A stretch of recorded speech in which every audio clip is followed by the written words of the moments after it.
భారతదేశ చట్టాల ఆధారంగానే తీర్పు చెప్తాడు. ధర్మం కూడా అదే చెప్తుంది, అలాగే చెప్తాడు. అవకాశం అలాగే 1990లో బౌద్ధ మతస్థులను కూడా ఎస్సీలుగా ధర్మాన్ని పాటిస్తున్నానని సిన్సియర్గా చెప్తున్నాను. కాకపోతే ప్రెస్లార్డ్ సుప్రీంకోర్టు తీర్పు ద్వారా ప్రజలకు న్యాయం జరిగిందా? సుప్రీంకోర్టు తీర్పు ద్వారా రిజర్వేషన్ కట్ చేయడం ద్వారా ప్రజలలో ఆందోళన కలుగుతుందా? ఈ సుప్రీంకోర్టు యొక్క తీర్పు ప్రజలకు ఎలా తీర్చగలుగుతున్నారు? సుప్రీంకోర్టు దేనిని ఆధారం చేసుకొని ఈ తీర్పును వెల్లడి చేయడం జరిగింది? ఈ విషయాలన్నీ కూడా మనం ఈ వీడియో తెలుసుకుందాం. దయచేసి గమనించండి. మీరందరూ కూడా స్కిప్ చేయకుండా, వీడియో కొంచెం లెంత్గా ఉంటుంది, చూడటానికి ప్రయత్నించండి. కొన్ని విషయాలు నేర్చుకోవడానికి మీరందరూ కూడా ఈ వీడియోని చూడవలసింది. ప్రభుపేట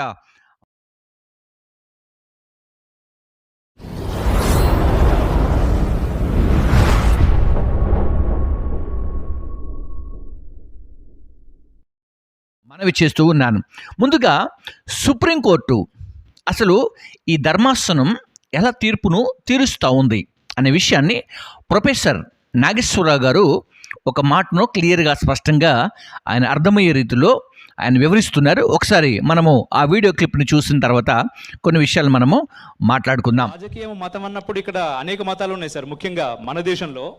అయితే ఏ మతము రాజకీయము కలిసినప్పుడు అంటే నేను ఫలానా మతము అని అనడం కన్నా రాజకీయాలకు ఉండే స్వభావం ఏంటి, మతానికి ఉండే స్వభావం ఏంటి, రాజకీయాలకు ప్రాతిపదిక, మతానికి ప్రాతిపదిక ఏంటి అనేది మనం అర్థం చేసుకుంటే, ఒక వ్యక్తి సనాతన ధర్మాన్ని ఆచరించే న్యాయమూర్తి, ఆయన కోర్టుకెళ్ళి సనాతన ధర్మం ఆధారంగా తీర్పు చెప్పడు. వ్యక్తిగత జీవితంలో సనాతన ధర్మాన్ని ఆచరించాలి కూడా. కానీ కోర్టుకెళ్ళి భారత రాజ్యాంగం ఆధారంగా, భారతదేశ చట్టాల ఆధారంగానే తీర్పు చెప్తాడు. ధర్మం కూడా అదే చెప్తుంది, అలాగే చెప్పమని. ఇక ఒక వ్యక్తి నిత్యం ఖురాన్ ఆచరిస్తూ జీవితం గడుపుతాడు, కానీ కోర్టుకెళ్ళి షరియత్ ఆధారంగా తీర్పు చెప్పడు, భారత రాజ్యాంగం ఆధారంగా తీర్పు చెప్తాడు. అలాగే ఒక క్రైస్తవుడు జీవితంలో బైబిల్ని ఆచరించవచ్చు, కానీ కోర్టుకొచ్చి బైబిల్ ఆధారంగా తీర్పు చెప్పడు. దీని సారాంశం ఏంటంటే, వ్యక్తి జీవితము సమాజ జీవితము, వ్యక్తి జీవితము ప్రజా జీవితము, వ్యక్తి జీవితము రాజకీయ జీవితం. వ్యక్తి జీవితంలో వారు నమ్మిన, విశ్వసించిన మతం వారి జీవితాన్ని ప్రభావితం చేస్తూ వారిని ఒక సన్మార్గంలో నడిపించేటువంటి పని చేయాలి. ఆ వీడియోని రైట్ చూసారు కదా. ఇక్కడ ఈ వీడియోలో మరి ఈ సుప్రీంకోర్టు యొక్క తీర్పును గురించి, ఆ జడ్జి గురించి మన ప్రొఫెసర్ నాగేశ్వరరావు గారు ఒక విధానాన్ని తీసుకొచ్చారు. ఒక న్యాయమూర్తి సనాతన ధర్మాన్ని కనుక నిర్వర్తిస్తూ ఒకవేళ తన జీవితాన్ని అలాగే గడుపుతూ ఉన్నట్లయితే, ఒక క్రైస్తవులు బైబిల్ ప్రకారంగా బైబిల్ సిద్ధాంతమును వారి జీవితంలో గడుపుచుకున్నట్లయితే, ఒక ఖురాన్ను బట్టి ఒక ముస్లిం వ్యక్తి తన జీవితంలో కూడా అలాగనే ఆ గ్రంథాన్ని బట్టి తన ప్రేమపూర్వకమైనటువంటి జీవితాన్ని గడుపుచూ ఉన్నట్లయితే, ఆ వ్యక్తి యొక్క తీర్పు ఆ గ్రంథాన్ని బట్టి, లేక ఖురాన్ని బట్టో, బైబిల్ని బట్టో, భగవద్గీతను బట్టో ఉండదు. మరి దేనిని బట్టి తీర్పు తీరుస్తారు అనే విషయాన్ని అక్కడ స్పష్టంగా తెలియచేయడం జరిగింది. మన భారత రాజ్యాంగాన్ని బట్టి, మనకివ్వబడినటువంటి రాజ్యాంగాన్ని బట్టి మాత్రమే అక్కడ తీర్పు తీరుస్తారని కూడా స్పష్టంగా తెలియచేయడం జరిగింది. రైట్.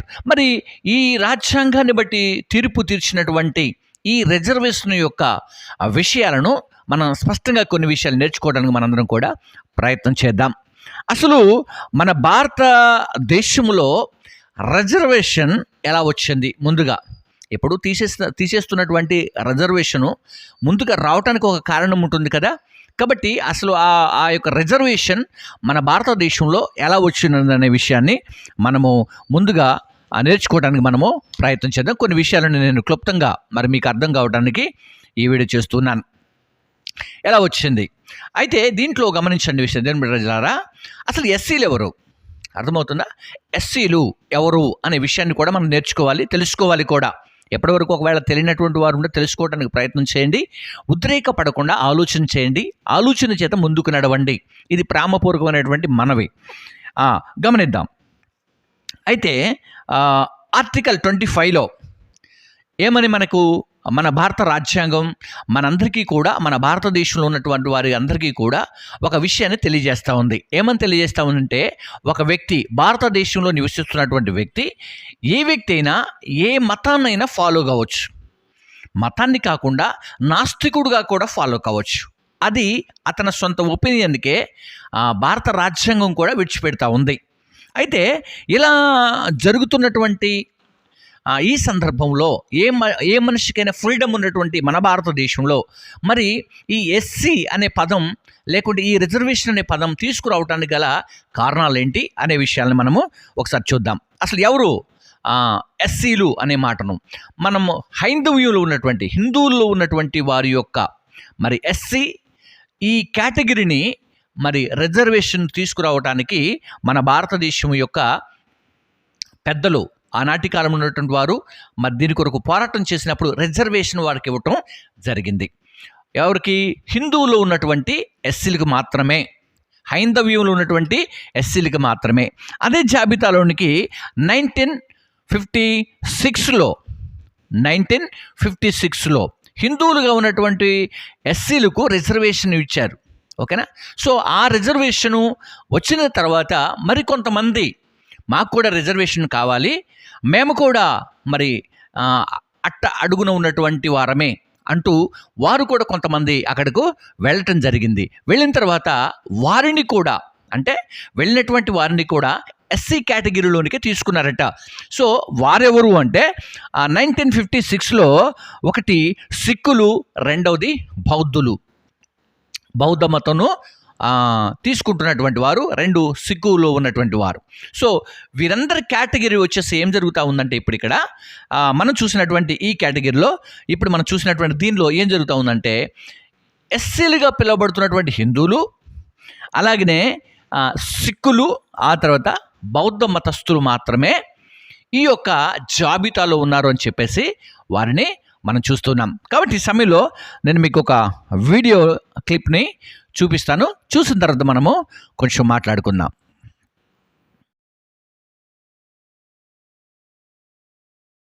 రిజర్వేషన్లకు సంబంధించి మరొకసారి కీలకమైనటువంటి జడ్జిమెంట్ ఇచ్చింది. వేరే మతాలకు సంబంధించినటువంటి విశ్వాసాలను పాటిస్తూ కేవలం రిజర్వేషన్ల ఫలితాలను పొందడానికి మాత్రమే హిందూ మతంగా చెప్పుకోవడానికి కూడా సుప్రీంకోర్టు తప్పుపట్టినటువంటి సందర్భం కనిపిస్తూ ఉంది. ఈ నేపథ్యంలో అసలు ఒక వ్యక్తి మతం మారడం అంటే ఏంటి, ఈ రిజర్వేషన్లు అసలు ఏ ప్రాతిపదికన కేటాయించారు, సో మతాలు మారినప్పుడు రిజర్వేషన్లు కూడా వచ్చేటువంటి అవకాశం ఉంటుందా, దీనికి సంబంధించినటువంటి ఏమేమి చట్టాలు ఉన్నాయి తెలుసుకునేటువంటి ప్రయత్నం చేద్దాం. మనతో మాట్లాడడానికి ఉన్నారు హైకోర్టు అడ్వకేట్ బాలకృష్ణ గారు. ఒకసారి వారితో బాలకృష్ణ గారు, అసలు ఫస్ట్ ఆఫ్ ఆల్ చెప్పండి, చట్టబద్ధంగా ఒక వ్యక్తి మతం మారడం అంటే ఏంటి? Right. Article 25 of Indian constitution ప్రకారం ఒక వ్యక్తి ఏ మతాన్నైనా అనుసరించవచ్చు, ఏ మతాన్ని నమ్మకుండా నాస్తికులుగా అయినా ఉండొచ్చు. సో నచ్చిన మతాన్ని ఫాలో అవటం అనేది ప్రతి వ్యక్తికి ఉన్నటువంటి ప్రాథమిక హక్కు. సో ఒక హిందూ క్రిస్టియన్గానో, ముస్లింగానో, నాస్తికన్గానో మారచ్చు. ఇందులో ఎటువంటి పరిమితులు, రెస్ట్రిక్షన్స్ అనేటివి లేవు. రైట్. ఉన్న అంశం ఏమంటే, మరి మతం మారినప్పుడు, మోర్ పర్టికులర్లీ హిందూ క్రిస్టియన్గానో ఇస్లామిక్ రిలీజన్కో మారినప్పుడు ఒక హిందూ ఎస్సీకి ఎస్సీ స్టేటస్ రిటైన్ అవుతుందా లేదా ఎస్సీ స్టేటస్ పోతుందా అనేదే అంశం. అంటే ఇప్పుడు చాలామంది హిందువులు కానివ్వండి, వేరే మతాలకు సంబంధించిన వాళ్ళు వేరే మతాలకు వెళ్తూ ఉంటారు. సో అట్లా మారినప్పుడు రిజర్వేషన్లు కల్పిస్తే ఎలాంటి దుష్పరిణామాలు వచ్చేటువంటి అవకాశం ఉంది? రైట్. అసలు ఎవరెవరిని ఎస్సీలుగా పరిగణిస్తారనేది ఒకసారి మనం వివరంగా మాట్లాడుకుందాం. కాన్స్టిట్యూషనల్ ఆర్డర్ ఆఫ్ 1950 ప్రకారం కేవలం హిందువుల్ని మాత్రమే ఎస్సీలుగా పరిగణించాలని చెప్పేసి ఉంది. అంటే ప్రెసిడెంట్ సంబంధిత రాష్ట్ర గవర్నర్ని సంప్రదించి ఎస్సీల జాబితా తయారు చేస్తారు. ఆ జాబితాలో కేవలం హిందూ మతస్థులు మాత్రమే ఉండాలి. అయితే 1956లో సిక్కులను కూడా ఎస్సీలుగా పరిగణించేటువంటి అవకాశం, అలాగే 1990లో బౌద్ధ మతస్థులను కూడా ఎస్సీలుగా పరిగణించేటువంటి అవకాశం ప్రభుత్వం కల్పించింది. సో యాజ్ ఆఫ్ నౌ కేవలం హిందువులు, సిక్కులు, బౌద్ధ మతస్థులు వీళ్ళని మాత్రమే ఎస్సీలుగా పరిగణించేటువంటి అవకాశం ఉంది. ఎప్పుడైతే ఈ మతాలకు చెందినటువంటి ఒక ఎస్సీ వ్యక్తి ఇస్లామిక్ రిలీజన్కో క్రిస్టియానిటీకో కన్వర్ట్ అవుతారో ఉన్నటువంటి ఎస్సీ స్టేటస్ పోతుంది. ఎందుకు? ఒక ఎస్సీకి రిజర్వేషనల్ బెనిఫిట్స్ అలాగే అనేక చట్టపరమైన లాభాలు ఉన్నాయి. ఎప్పుడైతే ఈ ఇస్లామిక్ అండ్ క్రిస్టియానిటీ రిలీజన్కి మారుతారో ఇవి ఈ దేశంలో రిలీజియస్ మైనారిటీస్. ఎప్పుడైతే రిలీజియస్ మైనారిటీ అవుతారో ఇక్కడ ఎస్సీ రిజర్వేషన్ బెనిఫిట్స్. ఎస్, చూశారు కదా.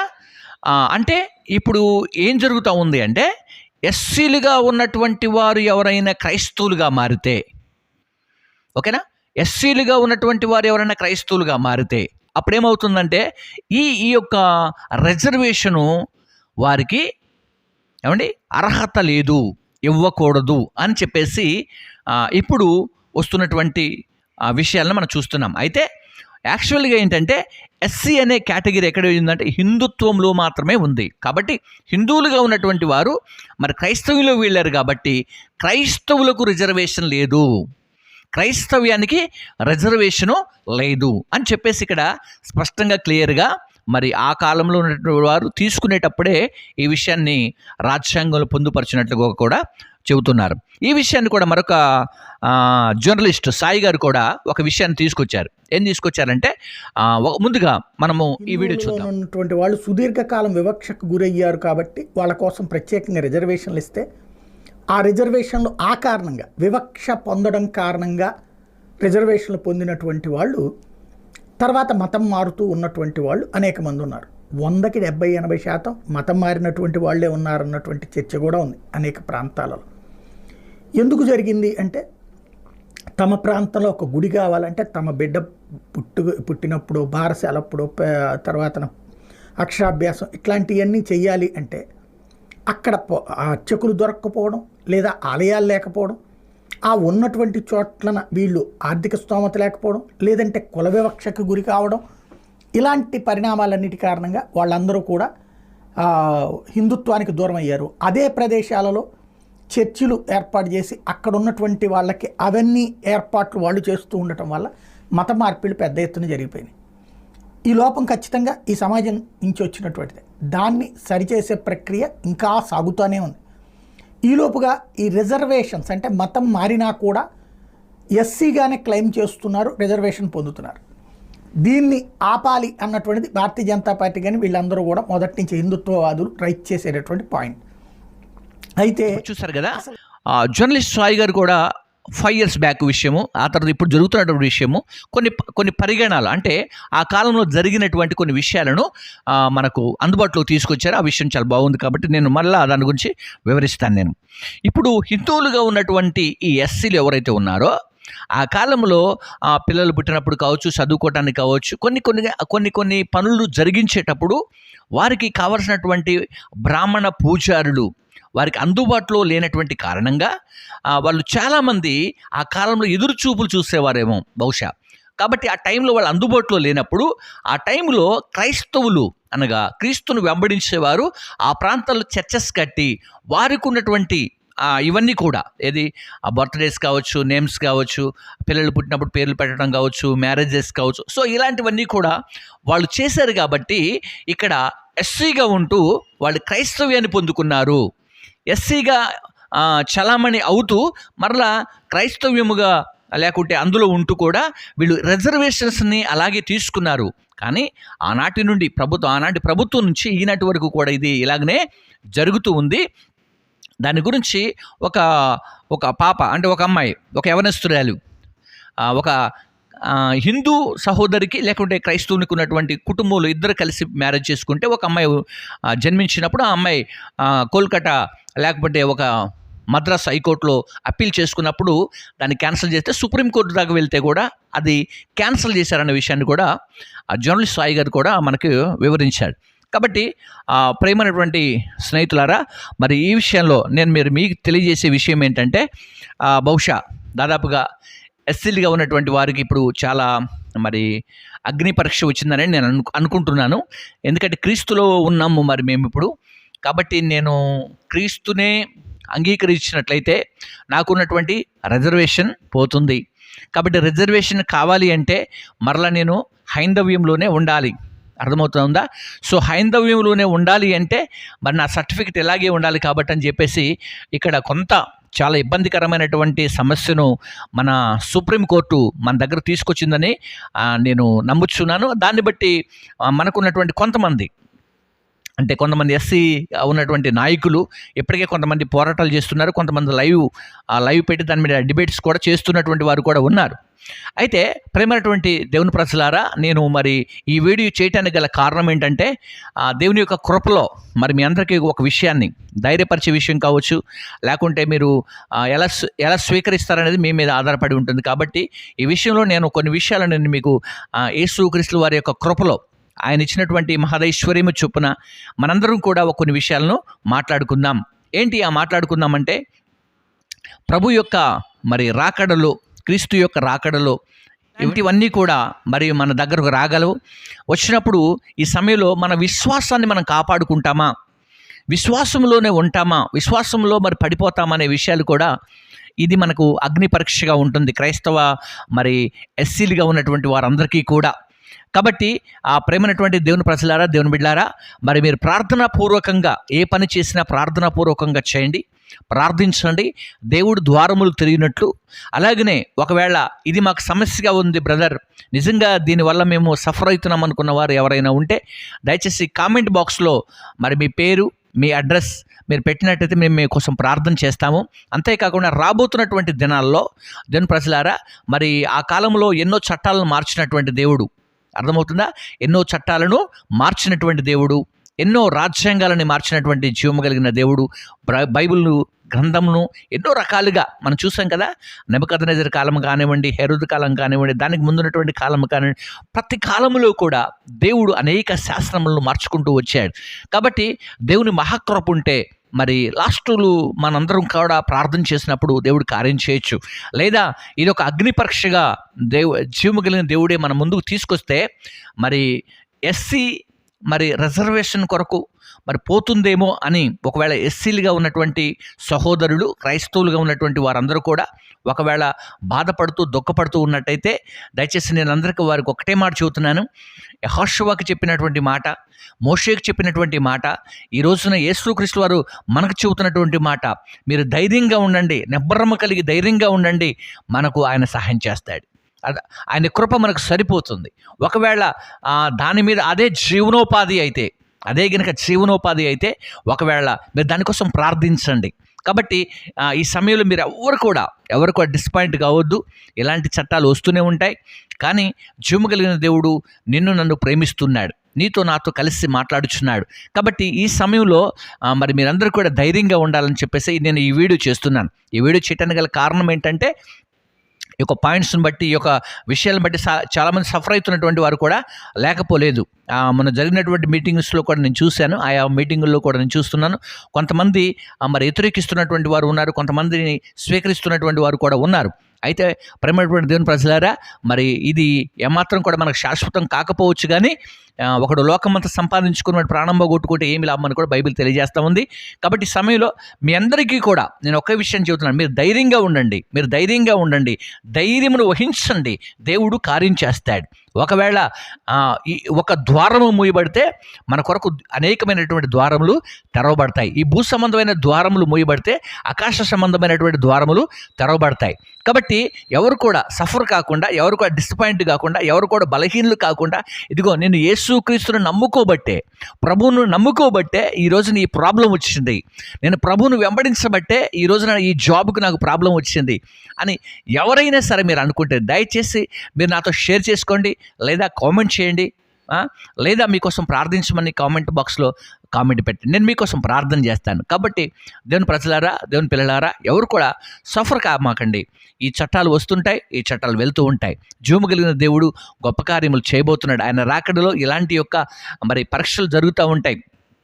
అంతేకాకుండా మనము మలాకి గ్రంథము 4వ అధ్యాయము మేకా గ్రంథంలో చూసినప్పుడు మరి కొలిమి కాలున్నట్లు అది కాలుతుంది. గర్విష్ఠులందరూ కూడా అందులో వేయబడుతుంటారు. ఆయన రాకడ దినాల్లో ఇలా జరుగుతూ ఉంటాయి. దాని ప్రజలారా, ఇప్పుడు మనము ఒరిజినల్ క్రైస్తవులు ఎవరు, మరి నిజంగా ప్రభు కొరకు నిలబడేవారెవరు, నిజంగా ప్రభువును విడిచిపెట్టేవారెవరు అనే విషయం కూడా నిజంగా ఈ సమయంలో కొంతమందికి తేలిపోతూ ఉంటుంది. కొంతమంది ప్రభు పక్షాన్ని నిలబడే వాళ్ళు ఉంటారు, మరి కొంతమంది బలహీనలు అవుతూ ఉంటారు. ఆ బలహీనమైనటువంటి వారికి చేయుతనివ్వడానికే నేను ఈ వీడియో చేస్తున్నాను. మీరు బలపరచబడాలి, మీరు స్థిరపరచబడాలి. ఈ లోక సంబంధమైనటువంటి వాటి కొరకు ప్రయాసపడక నిత్య జీవములు ఉన్నటువంటి రాజ్యము కొరకు, ఆయన కొరకు మాత్రమే మీరు ప్రయాసపడినట్లయితే ప్రేమైనటువంటి దేవుని ప్రజలారా, మీరు ఏం కోల్పోయినప్పటికీ కూడా జీవము కలిగిన దేవుడు దాన్ని తిరిగిస్తాడు. నోవాహు జీవితంలో కోల్పోయింది అద్భుతంగా తిరిగిచ్చాడు. అంతేకాకుండా యోబు జీవితంలో కోల్పోయిన దాన్ని తిరిగి దేవుడిచ్చాడు. మన జీవితాలు ఏం కోల్పోతామో, ఏది మనకు అక్కరకు రాదనుకుంటామో, ఏది పనికి రాదనుకుంటామో దాన్ని దేవుడు పైకి లేపే ఒక క్షణం రాబోతా ఉందని ఈ సమయంలో నేను మీకు జ్ఞాపకం చేస్తున్నాను. కాబట్టి ఫ్రెండ్స్, స్నేహితులారా, మీరందరూ కూడా ఆలోచన చేయండి. ఎవరు కూడా తొందరపాటు పడకండి, ఎవరు కూడా తొట్టిల్లకండి, ఎవరు కూడా పడిపోమాకండి, ఎవరు కూడా లోకంలోకి జారిపోమాకండి. దయచేసి రిక్వెస్ట్ ఏంటంటే, దేవుడు మీ మధ్యలో గొప్ప కార్యము చేయబోతున్నాడు. దేవుడు మిమ్మల్ని చూస్తున్నాడు, మీతో మాట్లాడటానికి ఇష్టపడుతున్నాడు ఆయన. ఈ సమయంలో మీరు ధైర్యమును వహించి మిమ్మల్ని గురించి మీరు జాగ్రత్త పడి ప్రభు యొక్క మాటలు గైకొని ప్రభు కొరకు లోకమును పెంటగాయించుకున్నటువంటి వారు అనేకులు ఉన్నారు. కాబట్టి కరువైనను, ఖడ్గమైనను, హింసైనను, దూషణైనను ప్రతిదీ ఏదైనప్పటికీ కూడా ప్రభు కొరకు మీరు నిలబడగలిగితే ఈ సమయము చాలా అద్భుతమైన సమయం. కాబట్టి దేవుని యొక్క కృప మిమ్మును, మీ కుటుంబాలను బలపరచును గాక. మీ ఆలోచన యావత్తూ కూడా దేవుడు సఫలము చేయను గాక. మీ కొరకు దేవుని యొక్క కృప అద్భుతమైనటువంటి కార్యము మీ జీవితంలో, మీ బ్రతుకులో జరిగించిన గాక. May God bless you. Thank you all. ఈ వీడియోని వీక్షించిన మీ అందరికీ కూడా శుభాలు తెలియజేస్తూ ఈ నా మాటలు ముగిస్తున్నాను. ఇందులో పార్టిసిపేట్ చేసినటువంటి మరి ప్రొఫెసర్ నాగేశ్వరరావు గారికి నేను హృదయపూర్వకమైనటువంటి శుభాలు తెలియజేస్తున్నాను. అలాగే మన భారతదేశం గురించి చెప్పినటువంటి మరి బాలకృష్ణ గారికి, వారు చాలా అద్భుతంగా, ఆశ్చర్యకరంగా చాలా విషయాలు చెప్పారు. హైకోర్టు న్యాయవాదిగా ఉన్నటువంటి అడ్వకేట్. సో వారు చాలా బలమైనటువంటి విషయాలు మనకు బోధించారు. ఆ తర్వాత జర్నలిస్ట్ సాయి గారు కూడా చాలా విషయాలు చెప్పారు. సో వీరందరికీ కూడా నేను హృదయపూర్వకమైన శుభాలు తెలియజేస్తూ ఈ నా మాటలు ముగిస్తున్నాను. ధైర్యంగా ఉండండి, దేవుడే బలపరుస్తాడు, దేవుడే స్థిరపరుస్తాడు. నిన్ను, నీ కుటుంబాన్ని కట్టే దేవుడు నీకు తోడుగా ఉండును గాక. May God bless you. Thank you all.